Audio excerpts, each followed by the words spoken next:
नमस्कार दोस्तों, हमारे YouTube चैनल पर एक बार फिर आपका स्वागत है। आज मैं आपके लिए मध्य प्रदेश शिक्षक वर्ग 3 परीक्षा संबंधी एक और इम्पोर्टेंट जानकारी लेकर आया हूं।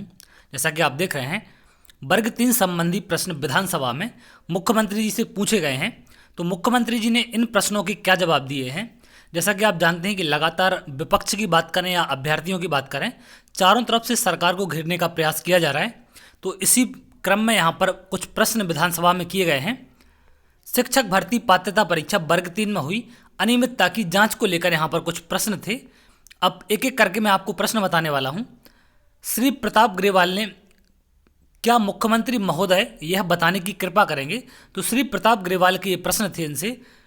पहला प्रश्न ये था कि प्रोफेशनल एग्जामिनेशन बोर्ड द्वारा आयोजित शिक्षक भर्ती पात्रता परीक्षा वर्ग 3 प्रश्न पत्र के वायरल स्क्रीनशॉट लक्ष्मण सिंह के मोबाइल तक कैसे पहुंचे।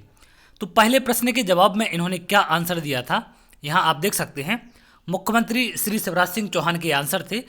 पहले प्रश्न का आंसर था, प्रश्नांश के संबंध में प्रोफेशनल एग्जामिनेशन बोर्ड द्वारा मैप आईटी से रिपोर्ट चाही गई है या मांगी गई है।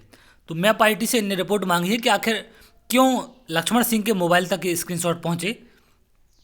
दूसरा प्रश्न इनसे किया गया था कि मैप आईटी द्वारा प्रोफेशनल एग्जामिनेशन बोर्ड द्वारा आयोजित शिक्षक भर्ती पात्रता परीक्षा वर्ग 3 प्रश्न पत्र के वायरल स्क्रीनशॉट की जांच उपरांत बनाई गई प्राथमिक जांच रिपोर्ट जो अग्रिम कार्रवाई के लिए व्यापम को प्राप्त हुई है कि प्रतिलिपि उपलब्ध कराएं। तो इनने ये प्रश्न किया था कि जो ये जांच रिपोर्ट बनाई गई थी प्राथमिक तौर पर, उसकी आप एक कॉपी यहाँ पर प्रोवाइड करें। तो इसके जवाब में इन्होंने क्या कहा कि जी हाँ, प्रारंभिक जांच रिपोर्ट की प्रतिलिपि पुस्तकालय में रखे परिशिष्ट अनुसार है। तो वहाँ पर इनके पास कॉपी होगी तो इन्हें उसके अनुसार बताई है। अगला प्रश्न यहाँ पर क्या किया गया था कि क्या पेपर लीक मामले में कोई शिकायत प्राप्त हुई है। पेपर लीक करने वालों के विरुद्ध शिकायत पर आज दिनांक तक एफआईआर क्यों नहीं कराई गई। ये सबसे बड़ा प्रश्न यहाँ पूछा गया था। तो इसके जवाब में इन्होंने क्या कहा है, जी हाँ, मैप आईटी से प्राप्त रिपोर्ट के परीक्षण की कार्रवाई प्रक्रियाधीन होने से पेपर लीक करने वालों के विरुद्ध एफआईआर दर्ज नहीं कराई गई है। तो ये देख सकते हैं आप, इनका जो जवाब था कि जो कार्रवाई है वो रिपोर्ट के परीक्षण की कार्रवाई प्रक्रियाधीन है, इसलिए इन्होंने उनके विरुद्ध यहाँ पर जो एफआईआर है वो दर्ज नहीं कराई। तो अगर जांच की यहाँ पर जो परीक्षण है उसकी जांच चलेगी या उस पर कार्रवाई प्रक्रियाधीन होगी, इसका ये मतलब तो नहीं होता कि जो गुनहगार हैं उन पर एफआईआर दर्ज ना कराई जाए। तो कितनी बड़ी सरकार यहाँ पर लापरवाही कर रही है कि इन पर एफआईआर दर्ज नहीं कराई जा रही है। तो एक बड़े अपडेट यहाँ से निकलकर सामने आई है।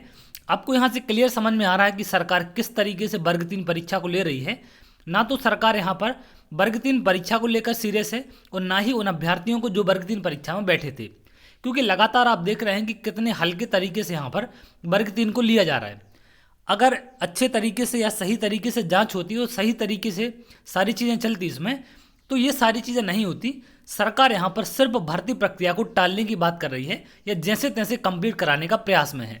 लगातार पहले दिन से मैंने आपको बयान बताए सरकार कभी भी सीरियस ना तो इस परीक्षा को लेकर दिखी है और ना ही कोई ऐसे सीरियस प्रयास सरकार की तरफ से दिखे हैं जिनसे कुछ लगे कि हाँ, कोई कठोर प्रयास यहाँ से सरकार की तरफ से वर्ग 3 परीक्षा के पक्ष में किया जा रहा है। तो ऐसा कोई भी प्रयास यहाँ से सरकार की तरफ से नहीं देखने मिल रहा है और ना ही कोई उनके बयान वर्ग 3 परीक्षा के संबंध में मैच खाते हैं कि ये कुछ वर्ग 3 परीक्षा को लेकर पॉजिटिव चाहते हैं।